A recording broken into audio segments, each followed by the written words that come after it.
Hi Yunjin. I became a fan of hers, a real fan of hers, with her very first single, her solo song "Raise Your Glass," which she composed and wrote. I like her musicality. I like her thought process, and I think it was really brave of her to say those words in the way that to verbalize those thoughts in the way that she said them. And also very surprised that Source Music is actually giving her a chance to just release her music and be sort of unfiltered in everything in her thoughts. So now that this is her second single, I not doll. I would think that that's how you're supposed to say it, but it's a play on the word idol.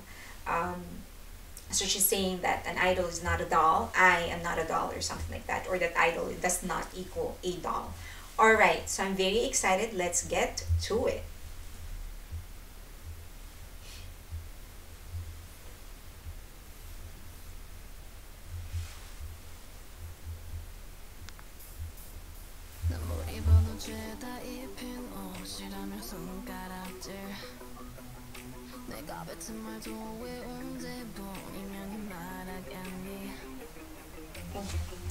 Wait,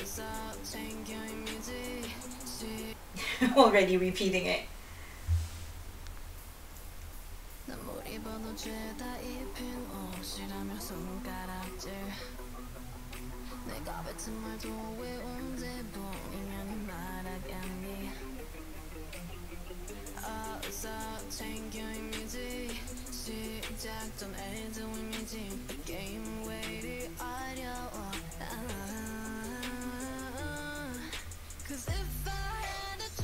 Wait. Okay, so one is that this is drastically different in terms of genre from her first self-composed song. So it just demonstrates just how prolific she is as a songwriter. Second is that, so I'm assuming that she's criticizing how people view idols. Like they can't seem to get anything right. Like whatever it is that she chose to wear, she's being accused of just wearing whatever the agency tells her. Whatever she says, she's being accused of just saying whatever the agency tells her. So if she feels like it's a little useless to even try, because she, no matter what she does, she's going to be either criticized for being wrong, or for saying the wrong thing, or criticized for saying the right thing just because her agency told her to do so. Second is that this, I feel like the artwork of the clothes that she is actually the character in here, what I am assuming is supposed to be hers. It looks familiar, so maybe they actually sort of copied some of the clothes that she actually wore. And then there's the unsized waist, weight loss, designer brands, shocking new look. These are things, like common things that you would hear from idols, from the media. These are the things that they would usually talk about when they talk about idols. They talk about their looks, not just the music itself. So I'm very happy of the how drastically different this sound is, this genre is from her very first one, and also a little surprised in the kind of the message that she is trying to deliver. And this sounds so casual, which is something in common she had with her first. That song sound, so it could be her style, that she's sounding casual rather than poetic. She sounds very casual. Okay, let's continue.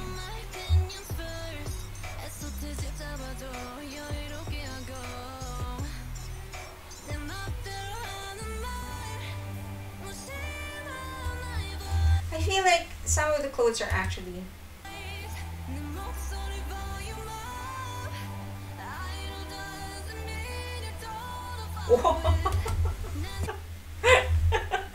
Wow, Yunjin.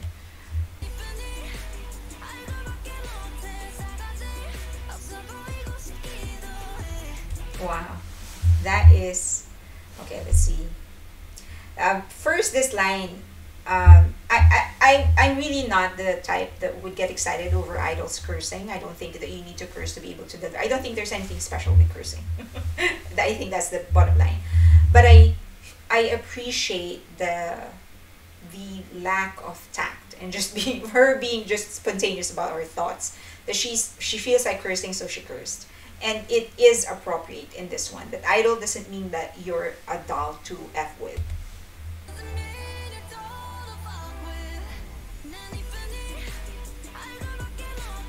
So yeah, I'm a doll face. This part, I'm a doll face. All I'm good is at is my looks. Like so these are the two things that people will will say about idols, that she looks good and that's all she's good for, or that she's either a B. But the thing is that maybe she wants to be a B. That's why people don't recognize that maybe this is her. Maybe she's all that. Maybe she's the beautiful face. Maybe she's the B. Maybe these are really her words. Maybe these are her actual costumes that she's actually wanted to wear.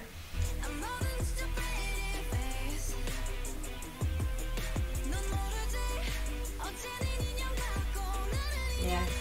Yeah, yesterday you called me a doll face, now you're calling me a B when all they see is vanity.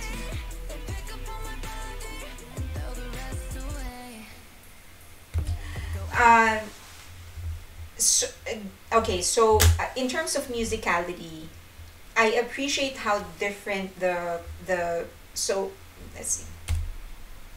So the first and the second stanza.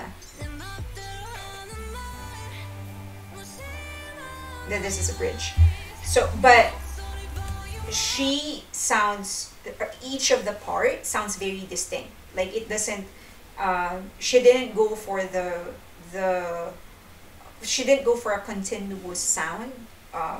She actually made it a point to sound different in each part. So, in the first stanza, so like she has a beat.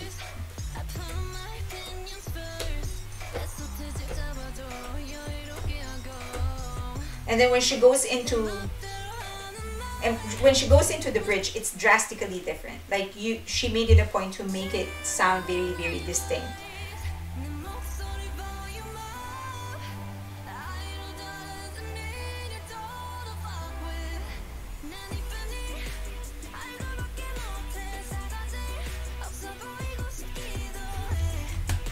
Huh.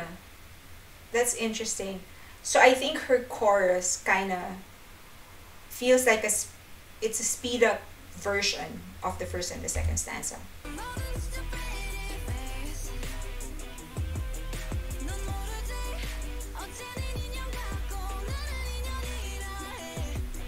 Right? That costume is something that she wore, right?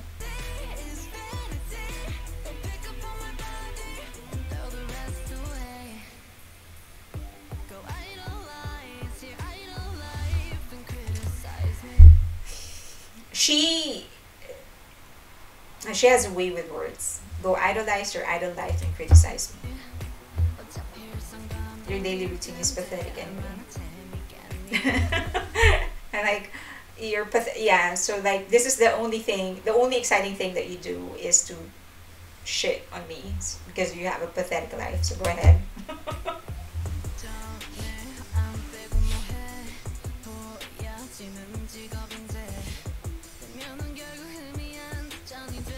And it really goes back to the moon.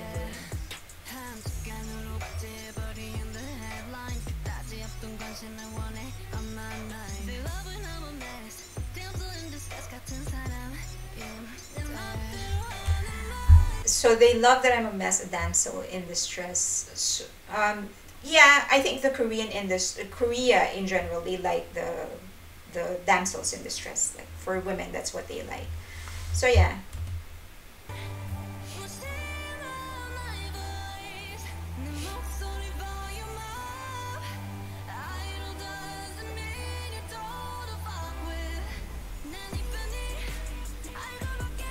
I think that line is very loaded. Like an idol doesn't mean a doll to F with. That's a loaded, like if you know the porn industry, that's a loaded statement right there. They're not toys.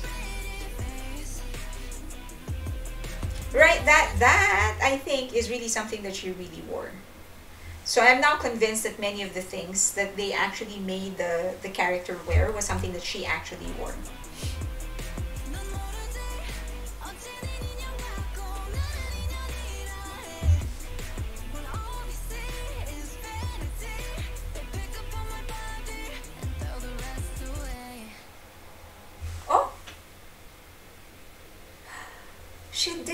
artwork.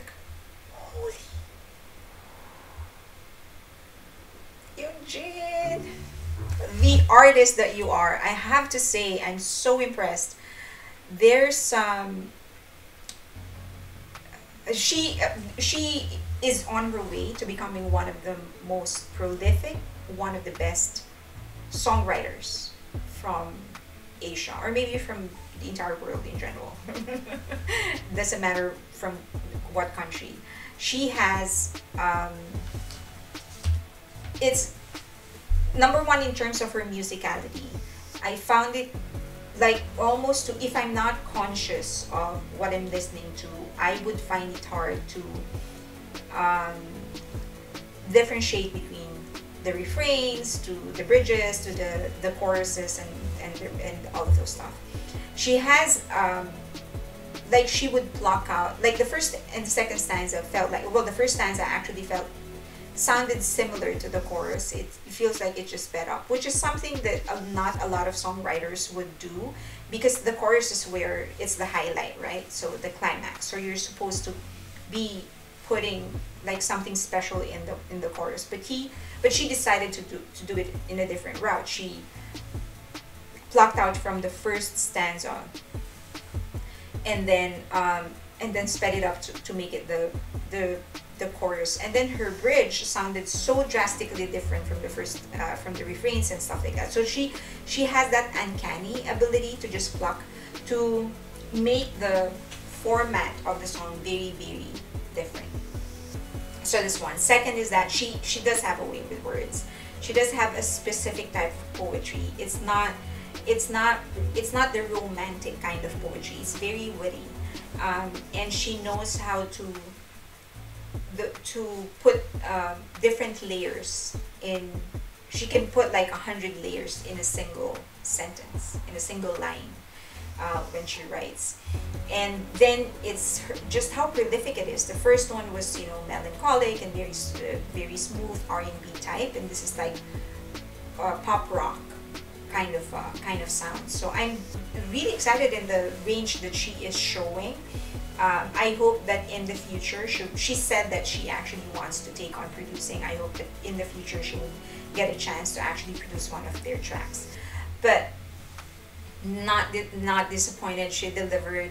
I think she just reinforced it. She is my bias in Lesser of Him, and I am very excited to see what's next for her. So, I hope you like that. If you have any requests, any kind of video, any video that you want me to react to, please don't forget to just leave it in the comment section, or you can get in touch with me in any of the social media links that you see on your screen right now.